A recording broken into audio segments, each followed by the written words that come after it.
Hello, church, and happy Fridays. I'd like to share with you today one of my favorite chapters in the Bible, and that's Psalms 23. And I'm not going to go through it real fast, but I kind of like to draw it out as I read each verse. There's a total of 6 verses in this Psalms, chapter 23. And it starts out, "The Lord is my shepherd, I shall not want, or I lack nothing." And the Lord is my shepherd, I lack nothing. You know, he's a good shepherd. And a good shepherd takes charge over the sheep. A good shepherd protects the sheep. A good shepherd guides the sheep in the proper pathways of its journey. And also, the good shepherd's out there leading and protecting. So we have a shepherd, and that's Jesus Christ as Christians, and he's the good shepherd. So I'm really grateful about that. And also it says he makes me lie down in green pastures in verse 2. The Lord doesn't make us lie down in places that are void and places that are hot and deserty. And, the Lord prepares us a good place to lay down, just as the sheep, green pastures.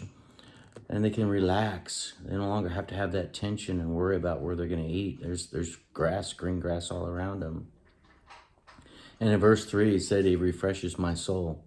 I can only imagine that when you have the comfort of knowing that you've got a heavenly father or if an earthly father that's going to take care of you. I remember as a kid growing up, I could be with my parents somewhere and I'd fall asleep only to wake up in my bed the next morning. And what a comfort it was to know that I had parents that would be taking care of me, so I could lay down and not be full of worry or anxious when I was tired, and be refreshed for the next day. Also, it says he guides me along the right paths for his name's sake. So like I said earlier, Christ's the good shepherd. He's going to guide us along good paths in our walk in this daily life. And it's for his name's sake, because we are, of course, reflecting Jesus, or we should be as Christians. In verse 4, it says, "Even though I walk through the darkest valley, I'll fear no evil." You notice we're walking through these valleys. We're walking through these dark areas, things that are trying to us. But we have the confidence to know that he's walking with us. He's alongside of us. And that gives me comfort to know that when I'm struggling and going through certain areas of conflict or anxiety, I can always know that I'm not alone. And then it also goes on to say that because of that, I'm not going to fear any evil, for you are with me. Your rod and your staff, they comfort me. So I don't have to have fear about evil, because God's bigger than anything. Jesus is. And also, he has a rod and a staff. The Lord's going to discipline me when I need it. He's going to get me in an area where I can get back on track with his rod. But he's also going to rescue me to keep me from falling as much as he can. And when I'm in danger, he'll use that to pull me back. And so that's a comfort to know that I got a Father watching out for me.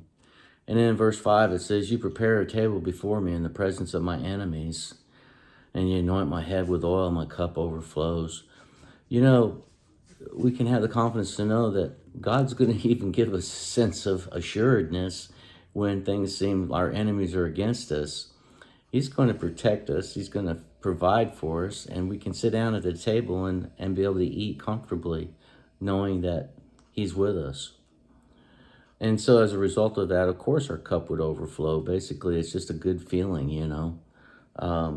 And then in verse 6, it says, "Surely your goodness and love will follow me." I can't ever run too far away from God's goodness and love. It's going to be there. I could leave it, but he's still there.